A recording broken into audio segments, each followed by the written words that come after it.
much for joining us today for Science Gallery Bengaluru's exhibition season Psyche. For those of you who are new here, Science Gallery Bengaluru is a public institution for research-based engagement. And Psyche is our 5th exhibition season, the 3rd, which is completely digital. Over the last 45 days, Psyche has been exploring the complexities of the human mind. We are now in the final weekend of Psyche, and we're very pleased to have with us Professor Leslie Top as a part of our public lecture series to deliver the lecture titled When Room Becomes Cell. Before I introduce Leslie to you, I'd like to tell you a bit more about some of the programs coming up this weekend. Do join us for a workshop titled Can Stories Improve Mental Health by public engagement specialist Faith Gonzalez and researcher Patty Gonzalez on the 14th of May at 12 p.m. India time. You can also join us for an exciting walkthrough of a series of labs and clinical spaces in a session titled Disease to Dish, a closer look at the accelerator program for discovery in brain disorders using stem cells. This walkthrough will be led by clinician scientist Biju Vishwanath from NIMHANS on 15th May at 2 p.m. India time. Now to tell you a bit more about Leslie. Leslie Top is a professor of history of architecture at Birkbeck, University of London. She has a particular interest in the connections between space, mental health, psychiatry, and in the history of architecture of carceral institutions across Europe and North America. She is currently working on 2 projects, a study of the role of single rooms, cells, and dormitories in 19th century asylums and prisons, and the links between carceral spaces and historic living conditions experienced by poor and marginalized people. I'd like to remind the audience that there will be an interactive Q&A session with Leslie at the end of the lecture, so do add your questions in the Q&A box.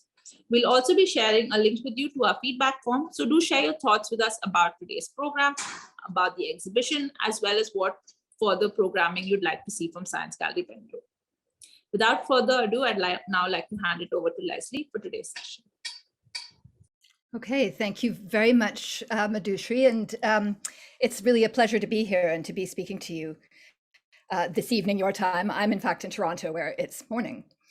I just wanted to start this talk as I share my screen here by just alerting you that as is often the case in historical talks about this area of mental health, some of the terminology I'll be using is quite outdated and is now seen as offensive. So terminology like insanity, or especially the term lunatic, which was absolutely a standard term, although not uncontroversial in the 19th century. So just to alert you to that when I do that, it's with reference to the historical sources. So starting in on the talk. Institutions tend to be housed in and identified with buildings.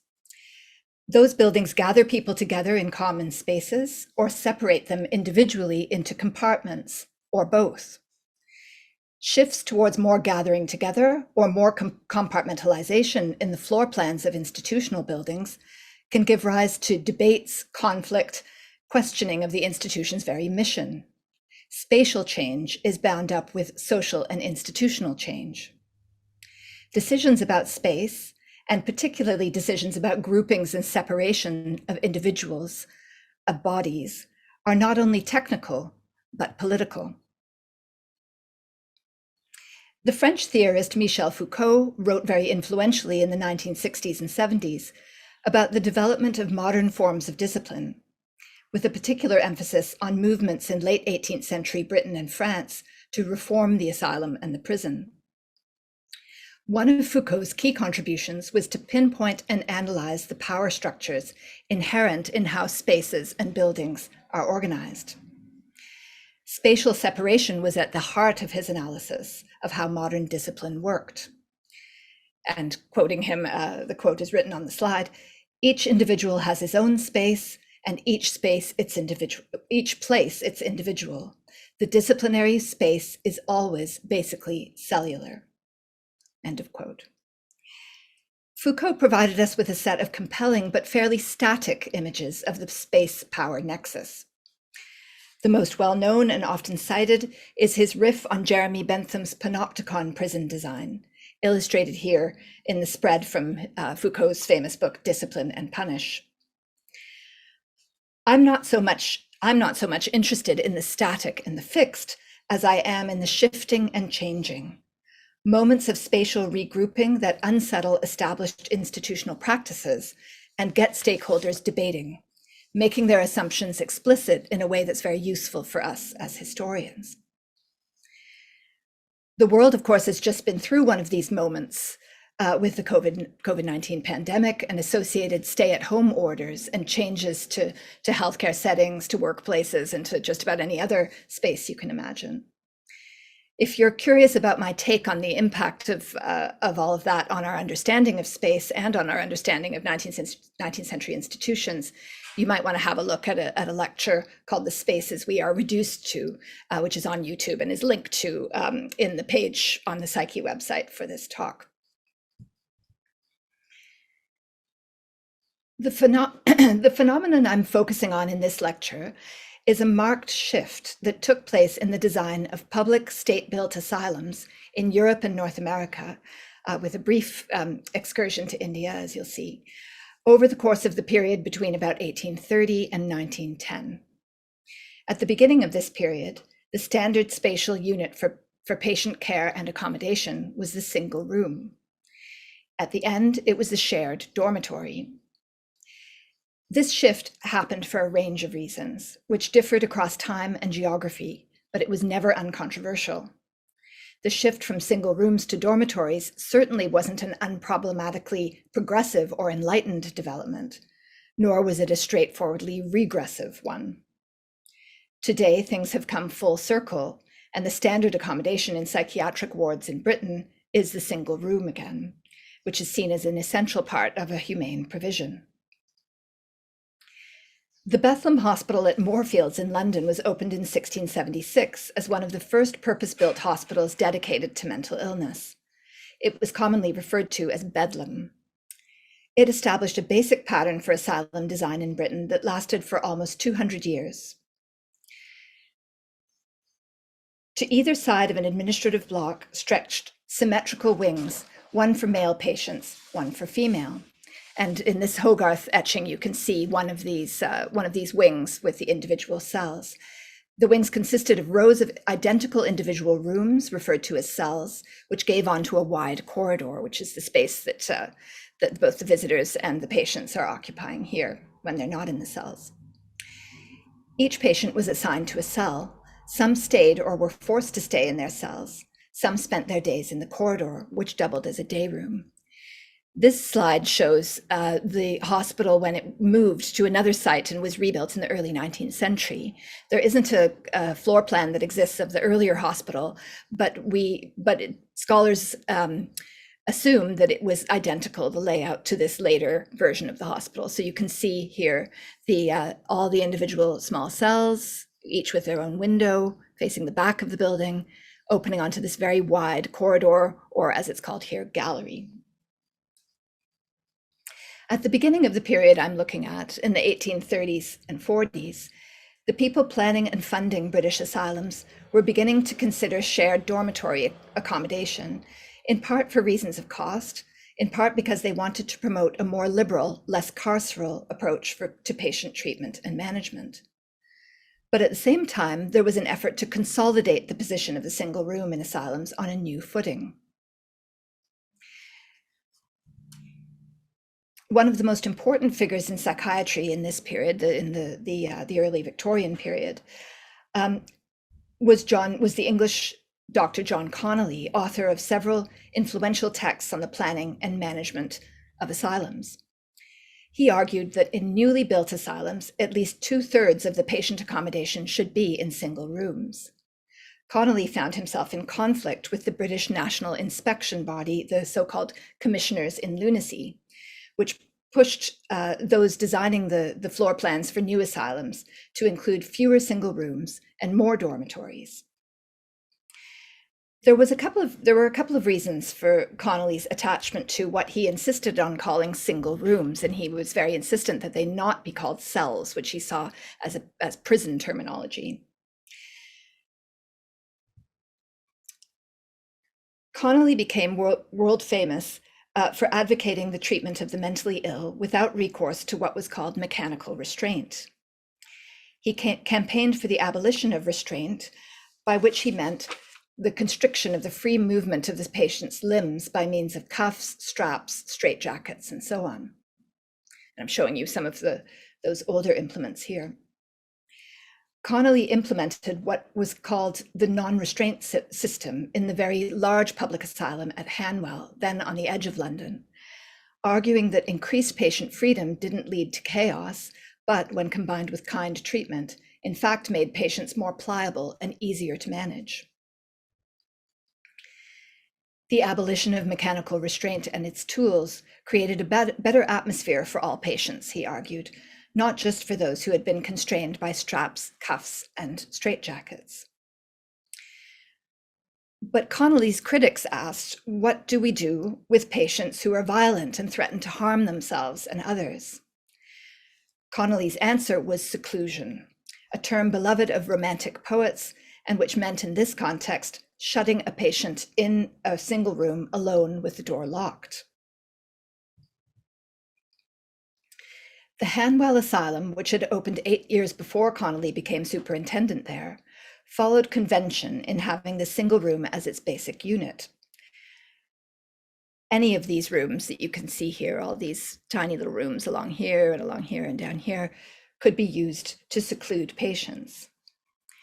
Connolly insisted that in his experience, the usual reaction of patients to being secluded in this way was to pace around for a while in the room and then to lie down and read, or for the female patients to sit down and take up their sewing. These accounts would have resonated with the middle-class Victorian audiences for Connolly's writings, for whom the domestic realm contained ever more private, enclosed spaces for individual grooming, repose, and intellectual leisure and work. And these are just a couple of examples of images of these spaces. Connolly had a solution as well for those patients who didn't become calmer when they were locked up alone, but we'll come to that later. I mentioned that the asylum inspectors of the time, the commissioners in lunacy, criticized Connolly's attachment to the single room as the default option for patient accommodation. This was not because they thought that patients shouldn't be locked up alone in their rooms, although they did have reservations about the potential abuses of this practice and argued that it should be closely regulated. They thought that as long as a few single rooms were provided for these purposes, dormitories should suffice for the accommodation of the vast majority of patients. But Connolly had another reason for defending the single room as a basic provision.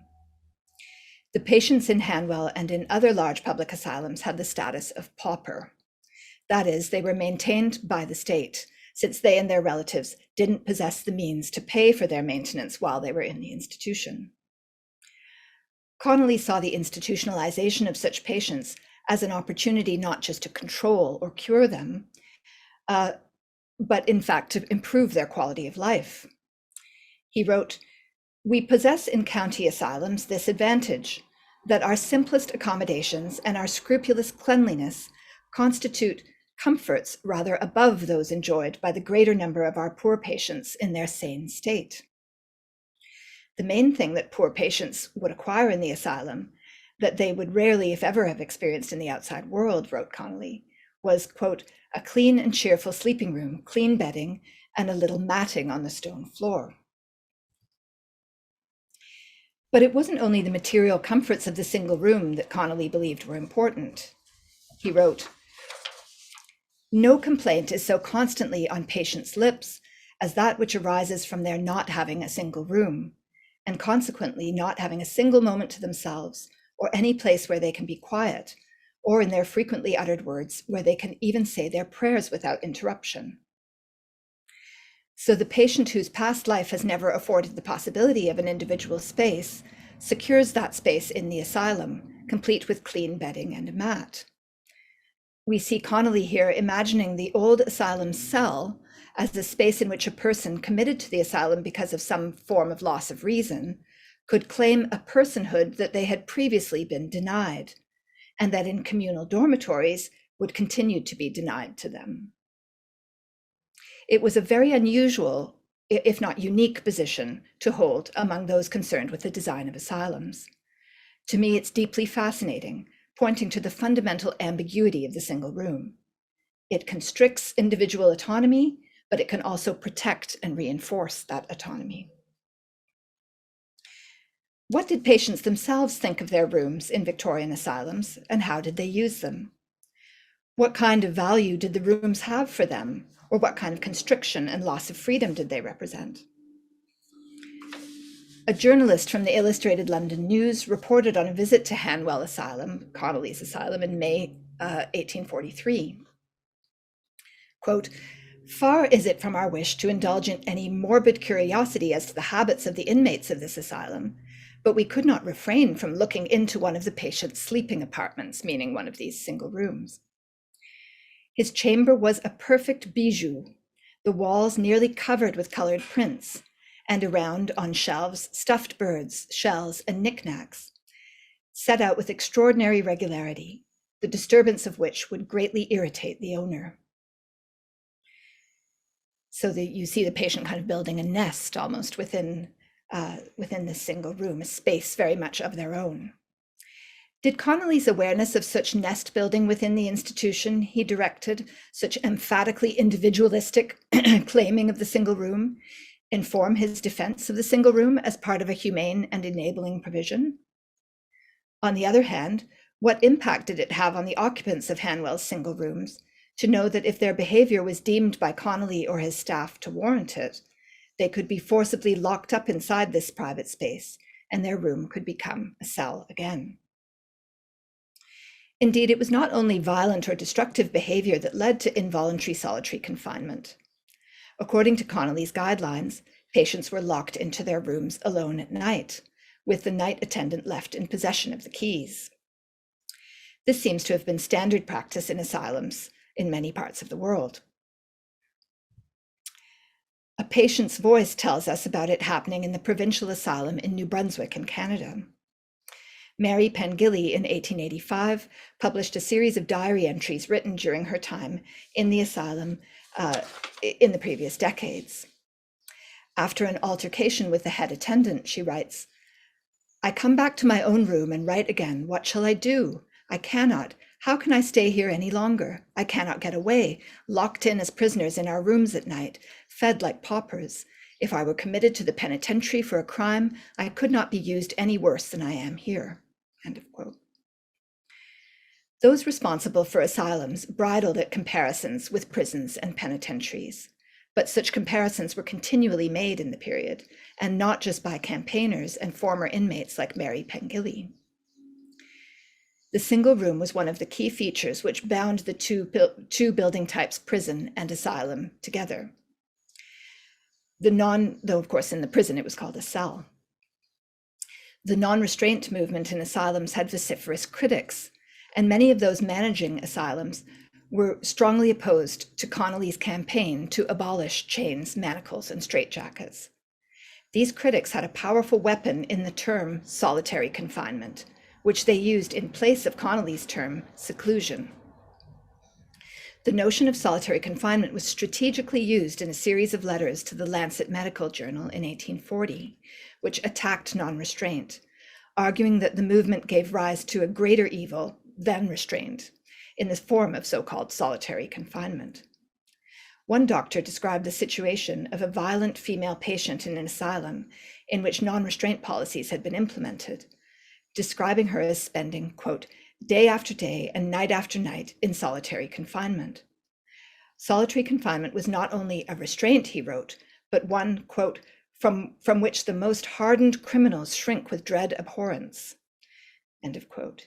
Indeed, solitary confinement is, quote, "infinitely more calculated to convert the sane man into a lunatic than to restore the lunatic to health," end of quote.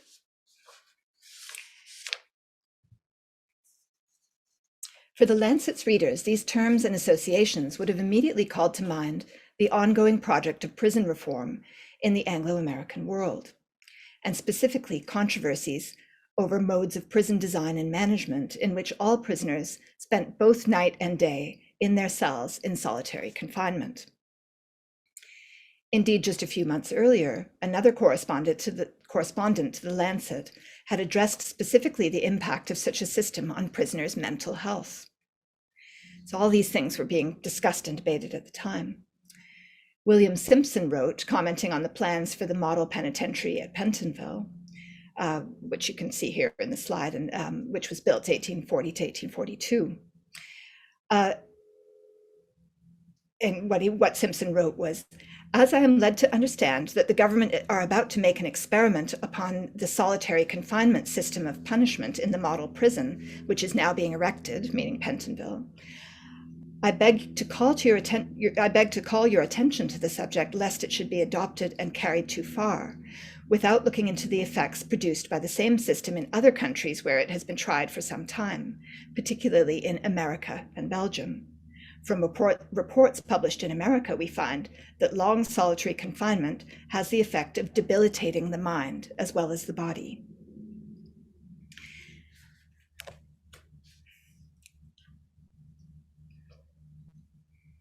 As Michael Ignatieff has shown in his study of prison reform in Britain, British observers need not have looked to America or Belgium for reasons to have misgivings about the use of solitary confinement in prisons. The practice was homegrown, first being deployed in the counties of Gloucestershire, Berkshire, and Sussex in England, where extreme forms of solitary confinement were introduced in the late 18th century. These reformers were inspired by the principles of separation developed by the 18th century campaigner John Howard, principles based on the dangers of association between criminals.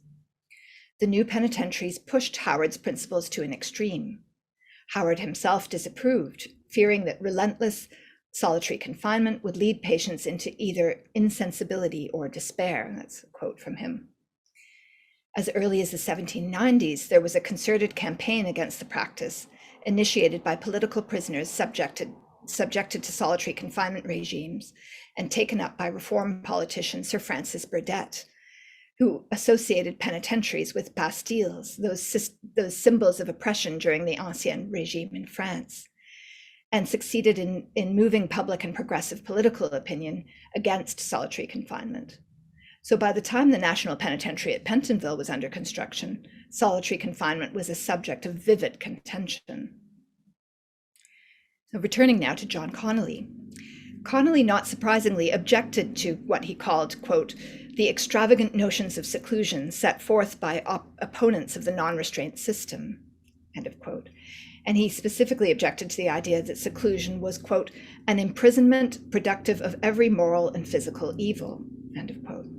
He was particularly dismayed when the commissioners in lunacy made the connection with solitary confinement in an influential report of 1844, and I'm quoting from the report.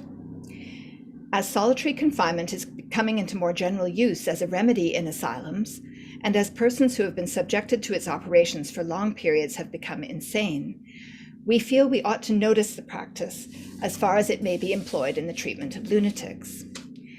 As a temporary remedy for very short periods, in cases of paroxysms of high excitement, we believe seclusion to be a valuable remedy. We are convinced, however, that it ought to be used only for short periods, and that it should not be permitted as a means of managing and treating those persons who are permanently violent and dangerous. Long solitary confinement of any person in a cell is calculated to destroy his health. These kinds of debates about solitary confinement, single rooms, and cells were going on internationally in the early to mid-19th century. Over the last year, I've been a visiting professor at Queen's University in Kingston, Ontario, where I've been researching two important carceral institutions. Kingston in the early to mid-19th century was a veritable hotspot for carceral institutions, with the main penitentiary for the colonies of Upper and Lower Canada being built in Kingston in 1834, and that's what I'm showing you here, and the Rockwood Lunatic Asylum about 25 years later on an adjacent plot, both with the close involvement of the prominent Kingston architect William Coverdale. Both the asylum building and the prison housed inmates in single rooms, but the rooms themselves were radically different from each other and were used in different ways. This was a particularly acute issue since the two institutions were closely linked. Rockwood was planned as a dedicated asylum for the so-called criminally insane, with the idea of housing inmates from the penitentiary whose mental health had deteriorated under the rigors of the so-called silent system that was instituted there. The silent system, associated with the influential model prisons of Auburn and Sing Sing built in the 1820s in New York State, was in fact developed as an alternative to the system based on solitary confinement and instituted in Philadelphia at the famous Eastern State Penitentiary. Pentonville had actually elements of both, but was most closely associated with this Philadelphia model. But in both systems, the single cell was still the basic unit. All prisoners were confined in cells alone at night, and could also be during the day if they broke prison rules. The highly regimented routine took that solitude as a standard, imposing an atomized silence throughout the day's schedule of meals, work, and worship. Prevention of escape was paramount. The individual cells in their blocks, so these are all, as you can see, individual, very, very tiny cells in tiers, and that's one level of them, but they were stacked up in tiers of 5 tiers. And these individual cells in their blocks comprised prisons within prisons. The well of space around them, which is what you're seeing here,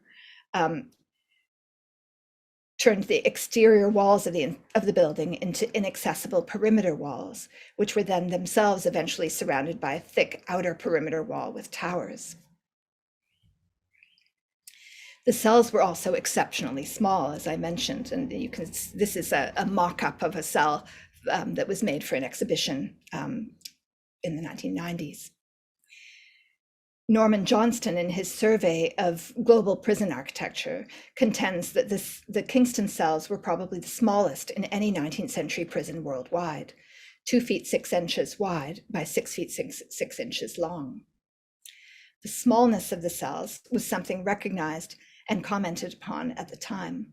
One critical contemporary voice labeled them pigeonholes, but there were others ready to defend them. One of them wrote, "The occupant has ample room to dress and undress, turn around, lie down, stand or sit, and a lengthened space for walking back and forth. And what more does he need? He could not occupy more space if he had it."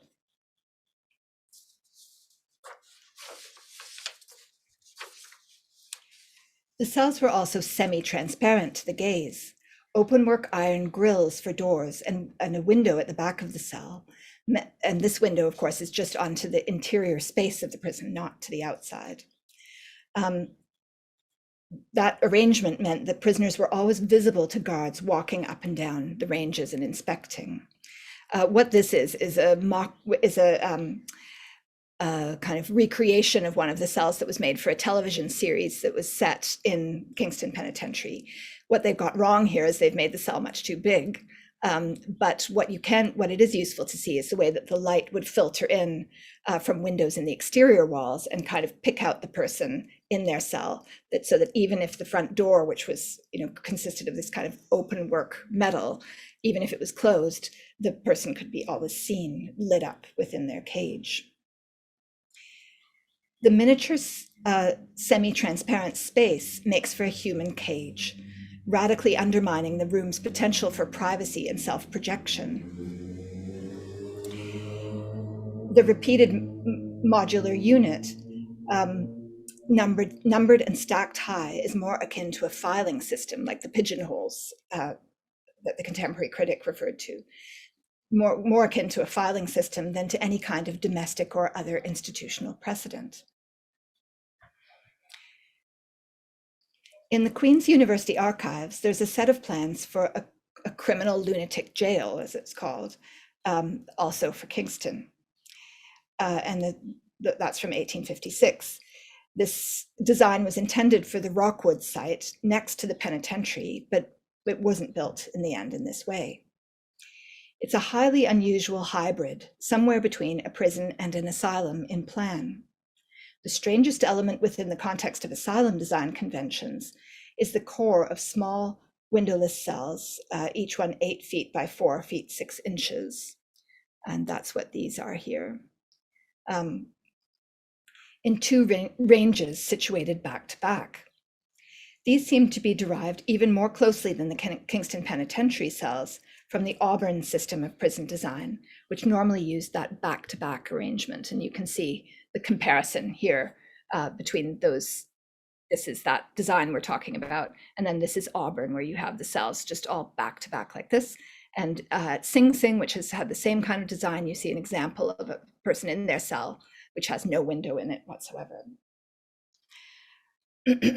Because of that back-to-back arrangement. The difference between this design and that of the prisons, though, is that the space between the cells and the outer walls is divided into separate stories, so that the cells give onto spacious, directly lit corridors. So it's like Bethlehem, you come right out into this big corridor space. Whereas if I just go back a couple, you'll see here when you come out of your cell, the bottom ones come out into this kind of wide space, but the top ones just come onto a landing. And this space is intended to be empty at all times. It's more for security than for use.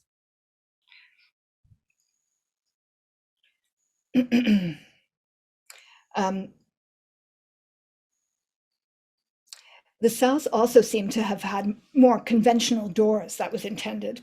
Excuse me, I'll just have a sip of water.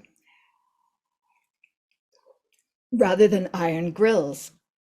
And it must have meant that the cells were extremely dark, or would have been extremely dark.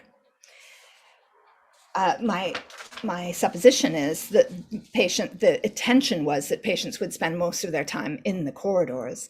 But of course, anytime a patient was deemed to be unsuitable for company because they were acting out in some way, or perhaps being violent, they would be shut into these very dark, tiny rooms, or cells as they're called on the floor plan, not rooms. The design that was actually adopted in the late 1850s for the Rockwood Asylum by William Coverdale was much more conventional, following the well-established model of asylum planning advocated by the American psychiatrist Thomas Kirkbride, and then widespread in the United States. As in so-called Kirkbride plan asylums, the vast majority of patients were housed in single rooms. Coverdale coined yet another term for them to distinguish them from cells, single dormitories. Rather than being consolidated back to back in the center of the wing, they were arranged around the exterior walls of the building, and each was furnished with a generous window. So you can see on this floor plan, here are the rooms. That's much more a kind of conventional arrangement, with each of them having access to the outer wall, and there would have been a window in each of those rooms. And this is a recreation of the plan by an architectural historian, and you need to imagine that this arrangement also happens over here and over here as well.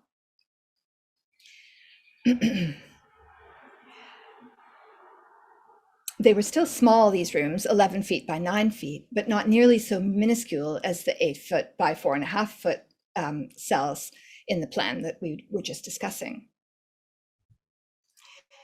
This image from the archives gives a sense of the kinds of furnishings that were possible, though this cheerful space may well have been a kind of showroom arranged for the photograph.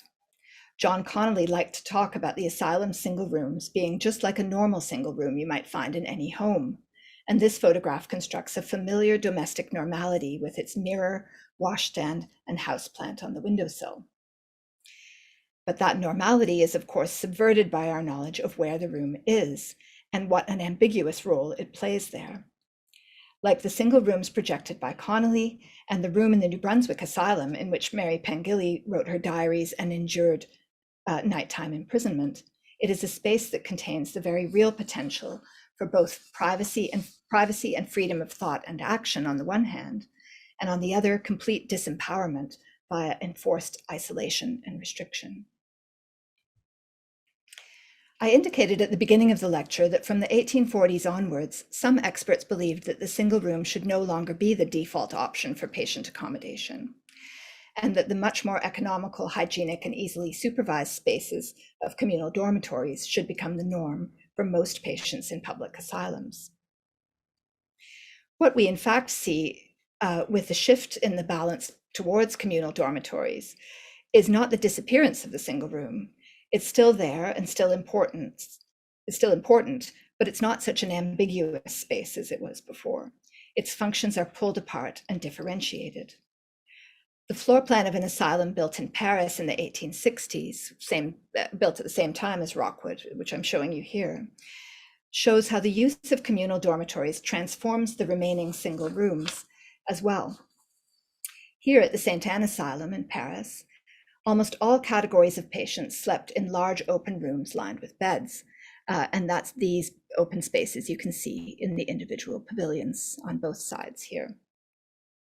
But at the edges of the complex, in the admissions wards and in the wards for the most disturbed and disturbing patients, single rooms were still very much there, serving exclusively the function of seclusion.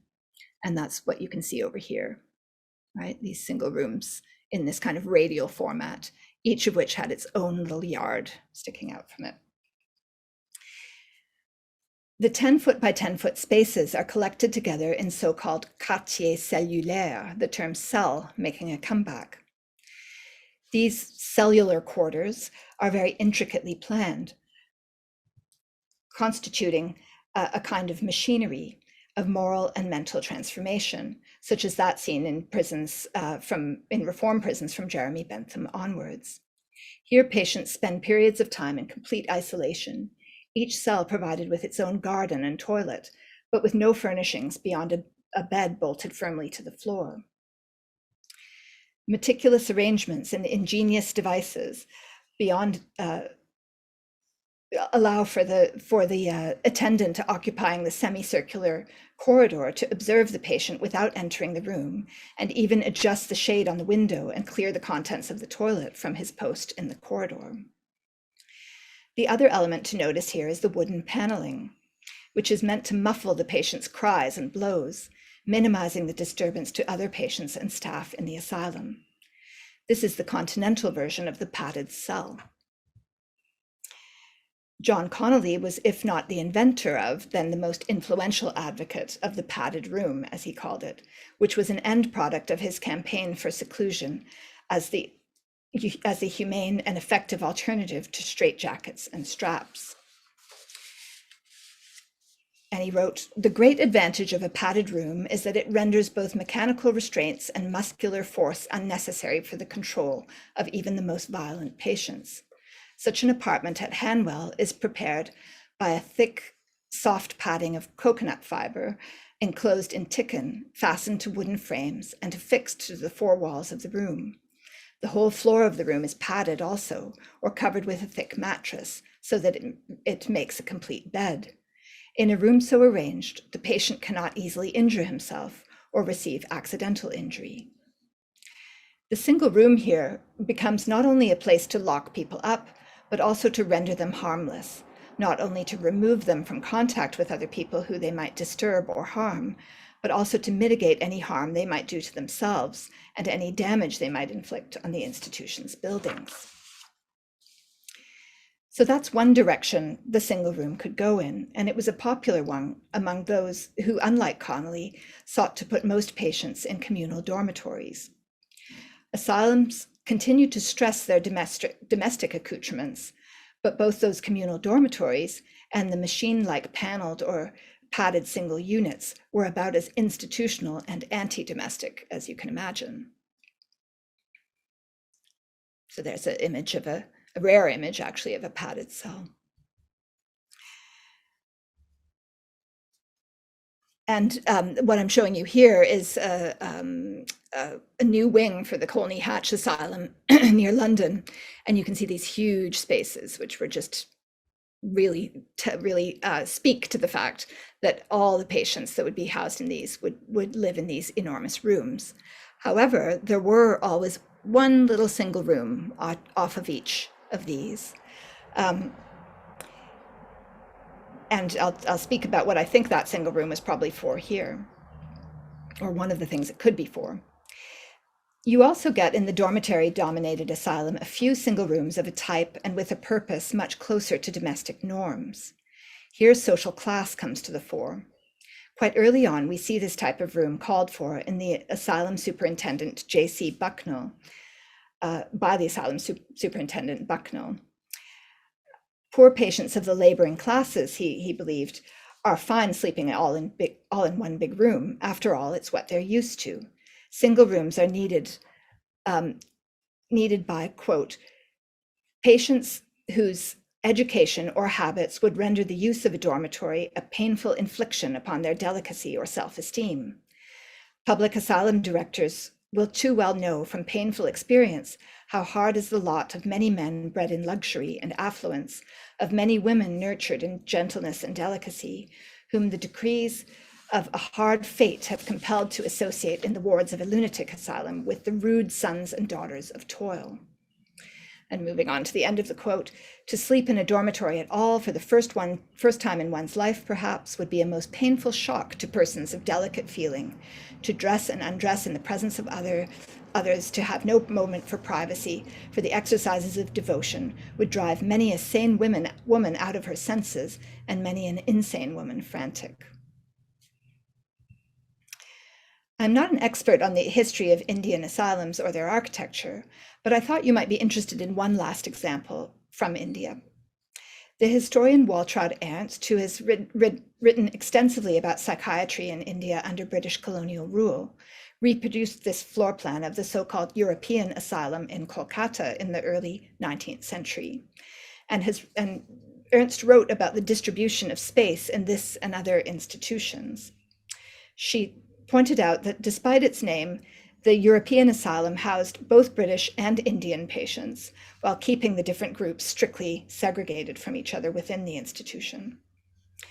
The plan was a version of the Bethlehem model for a warm climate, with a series of small rooms, which you can see around the edges here, opening on to verandas rather than corridors. Overcrowding was a chronic issue in asylums, both in Britain and India. And in the times when this institution was overcrowded, it's significant that British patients continued to get their own single rooms, while most Indian patients were forced to occupy these very small rooms, which were not built as dormitories. They were forced to occupy them along with several others crammed into these small spaces. Looking at the floor plan without understanding how the spaces were used, you could imagine that Connolly's ideal of an institution in which each patient had a room of their own had been achieved. But seeing the institution in use shows how both race and status determined the right to solitude and sufficient space.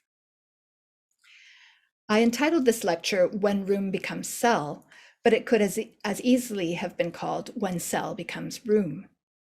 The single room, the space for one person alone inside it, moves back and forth in both directions in the context of 19th century asylums. It shrinks and grows in size, acquires and loses windows, is lit up and darkened, is filled with personal items or emptied of them, is inspected or hidden away, is locked and sealed or allowed to be more porous. As more and more patients are assigned to dormitories, though, and single rooms become the exception, it's less common to find instances of spaces that are both cell and room. They become either one thing or the other. Thank you very much.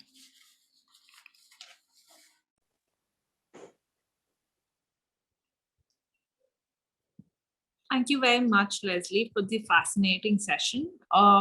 I'd like to now invite all the participants to share any questions they may have in the Q&A box. So I'm sure Leslie will be very happy to answer them. Leslie, we could also stop the share screen now, maybe. So before we take the questions, if you might. Thank you. All right. Till our participants are able to share their thoughts, maybe we could start off. Maybe I can ask you a question. It was really fascinating, the whole session. It actually reminded me very interestingly about even hostels where we stay as students, like, or in boarding schools, where again there's this concept of dormitories where you sleep, together, or you get single rooms, and how there's also a power dynamic associated in, this sort of community space or having your private space. And I guess various institutions of this sort where people stay, a similar sort of scenario plays out. I was also curious to know how much of this system of dormitories versus single rooms or cells persists in asylums designed today? Do they still sort of, does this sort of architectural division of space still carry on? Yeah, thank you. Those are both, I'd like to address both those things because I think they're both really pertinent and fascinating. So first of all, absolutely, there are lots of other residential institutions where very similar issues are being played out. And the fact that you identified boarding schools, I think is a really good one. Because certainly in Britain in this period, boarding schools are being very widely developed and used. And there's a little books published about the benefits of the dormitory versus the disadvantages. And it has a lot to do with power, with the ability to keep an eye on the children in the dormitory. On the other hand, feeling that they, especially as they get older, they should have the right to more space, solitary space, and that this might also encourage them to study better and to be less distracted and this kind of thing. And you end up with these very interesting hybrids sometimes, so that there are some of the kind of famous boarding schools in Britain are known for, especially for boys, not so much for girls, known for having these little they're like kind of semi-single rooms that they are for one person, but the walls don't go all the way up to the ceiling. They're like kind of cubby holes within the space, right? So that as I say, it's a hybrid. On the one hand, it's one big room, but it also has these little spaces, and in a way that manifests that indecision and that sway back and forth between, do people need spaces by themselves? Do they not? I had a really great teaching session at Queen's this year with a group of students who were reflecting on their experience in university residences. And in the North American context, it's standard for people to share rooms when they first start, normally just two people, right? But that's also changing as people become much less used to doing that in their own homes, right? And where the student is kind of the consumer, and the universities are trying to provide almost like a hotel-like experience for them in their own rooms. So it's an ongoing issue there. And then coming to your question about psychiatric facilities now and how that's organized, it would be very interesting to do an international comparison of this. But what I know a bit about is in Britain, where there are many fewer psychiatric facilities now than there used to be, because most of the big so-called old asylums shut down and they've been replaced by these acute units, and they all have single rooms. You wouldn't find people sharing rooms anymore. It's seen as absolutely a indispensable part of kind of modern provision, that people have their own rooms, and that has to do with a kind of increased emphasis on individuality and privacy and control of one's own space. Yeah, it's interesting. That's not the case in hospitals, where you normally share rooms on wards, but because people are staying much longer in these spaces, and I think that there must be an unsaid reason too, which is that it's a way of controlling people. It's a way of, just like it was for Connolly, if people are very noisy or disturbed or potentially constitute a potential threat to other people, then it's much easier to control that when there's a room with a door that can be shut. Yeah. No, absolutely. I think that really, especially what you said about the hospital and the psychiatric institutions, because that's something when we go to hospitals today, we still see that you have the sort of dorm or ward system. I guess the other really interesting thread that came through your talk was the concept of solitude and what solitude means for the mind.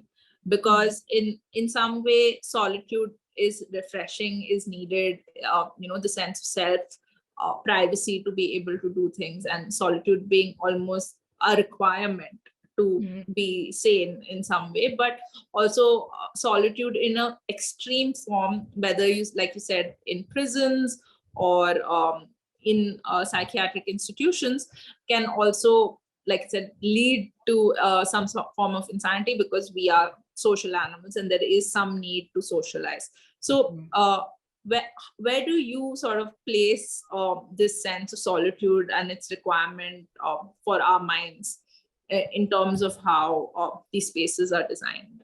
Yeah, no, it's a fascinating question. And in a way, I'm not particularly well qualified to answer it because it really needs a psychologist who has kind of studied the different alternatives. But what I would offer is that I feel that it really is a matter of personal choice and volition, and one's own individual control over the spaces that you're in, so that you, on the one hand, in order to have that choice, you need to have different types of spaces at your disposal. So, so in an asylum, to use the examples of the ones we were looking at, you have your own room, which you can go into when you want to, not just when you're told to. And you also have these kind of common spaces that are attractive in some way. And you might also have access to outdoor spaces, and outdoors is interesting because that's often a space also to be alone, isn't it? Going for walks in the park, or sitting alone on a bench, or whatever it is.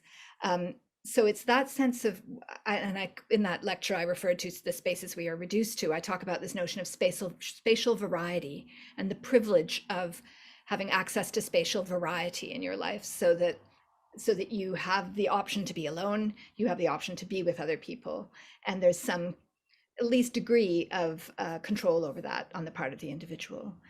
Where it becomes, I think, much more oppressive and unhealthy and difficult on many different levels is when that variety doesn't exist. So the only space, so that idea of getting rid of single rooms, putting everyone in dormitories, it might seem somehow less carceral, more open, more kind of fostering community and neighborliness. And it might, and I'm not saying that it doesn't suit some people. Some people might be much happier and might really not want to be in a room by themselves. And interestingly, Connolly always imagined that there would be some dormitories in his institutions. But yeah, it's the lack of choice, only having the dormitory or only having a single room where you, as in the prison, where you are in that room all the time, or you're in that room a huge amount of the time. Yeah.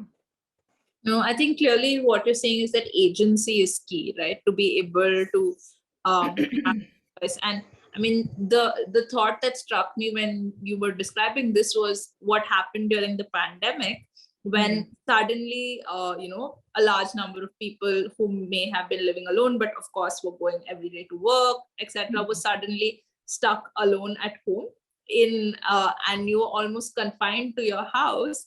Of course, it may not have been a single room or a cell in that form, but suddenly situations changed and you were confined in a certain space, and there was some loss of agency. And I wonder how, if you have any thoughts on whether that experience would, I wonder if you have any thoughts of how that experience would be compared to the idea of.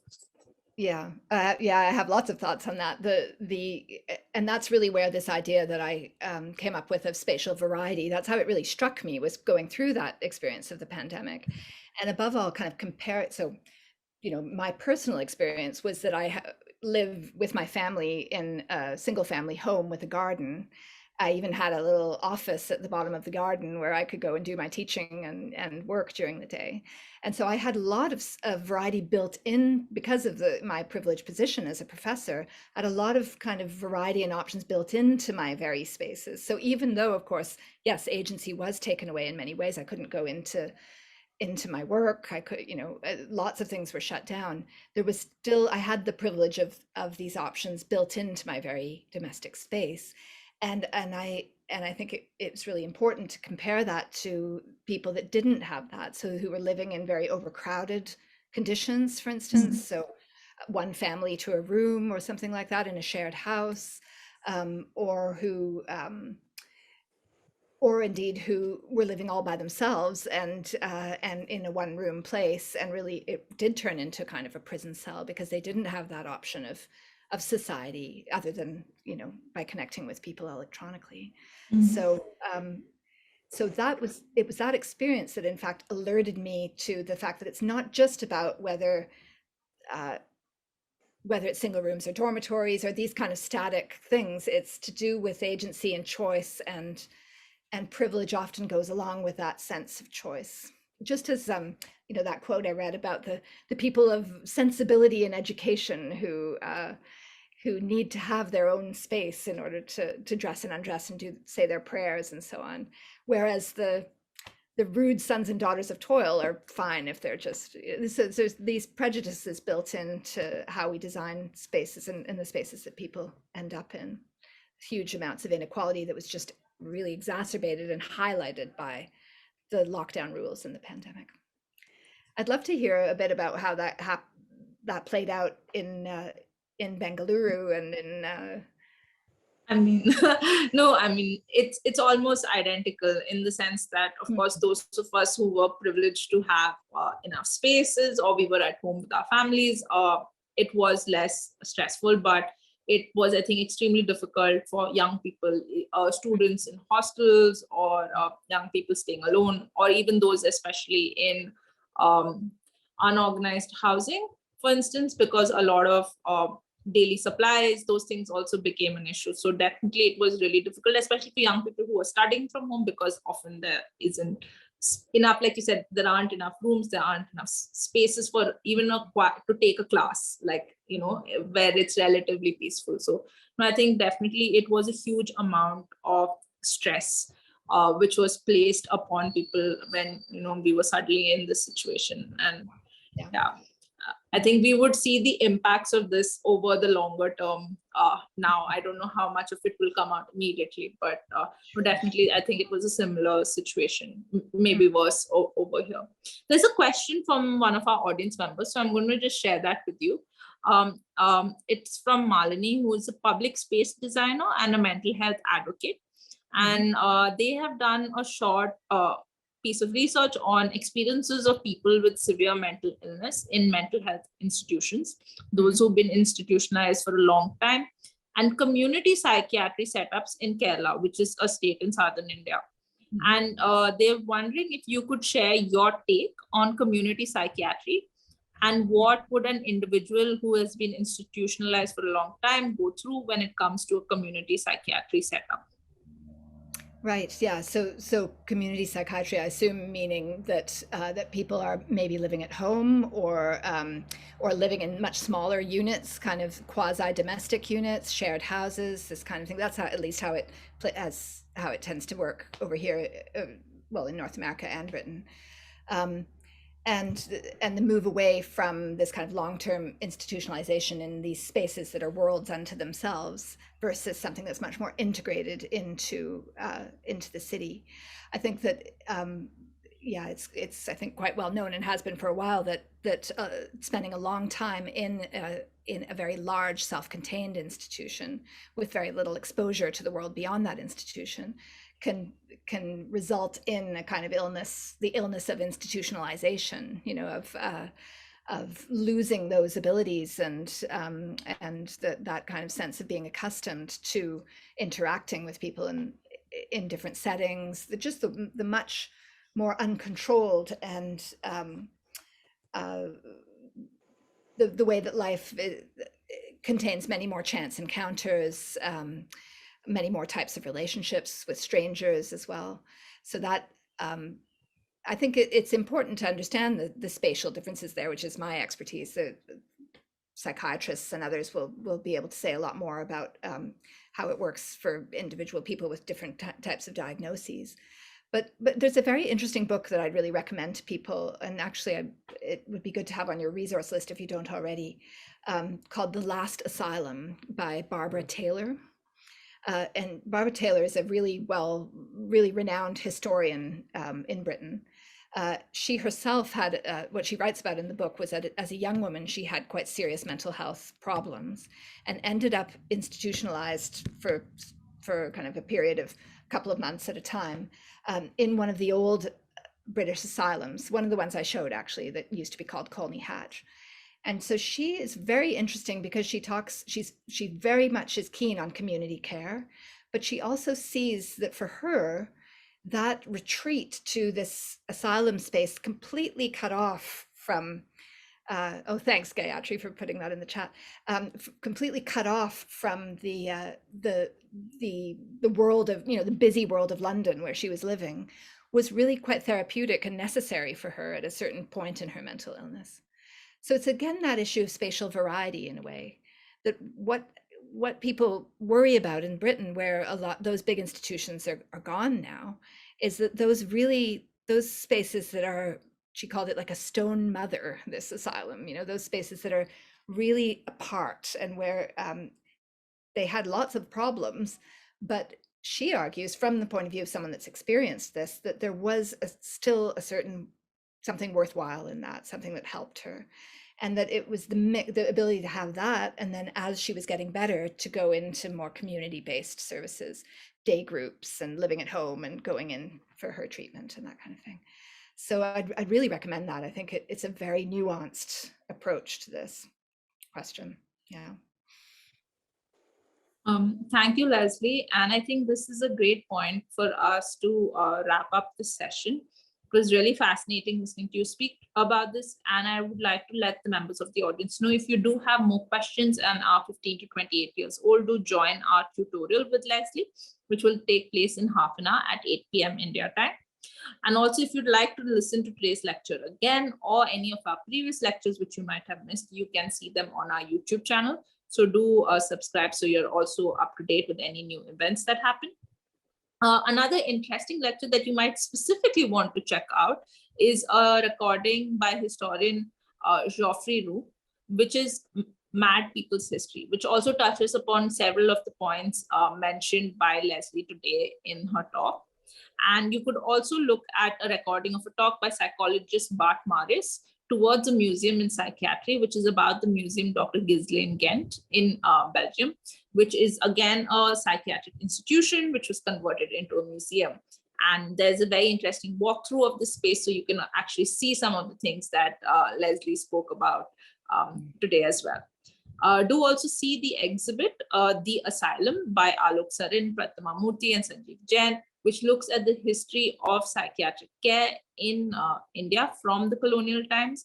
There is an interesting section, especially about the Calcutta Asylum, which Leslie referred to in her talk again. So I'd again like to remind the members of the audience to share their thoughts in the feedback form. Do let us know what you liked about today's program and what you'd like to see from us going further. Also, just to remind you all, this is the last weekend of Psyche, so please do have a look at the exhibition before it closes as well. Thank you so much for joining us today, and we look forward to seeing you in future programs. Thank you again so much, Leslie, for being with us today and for the amazing lecture. It's a pleasure. Thanks so much.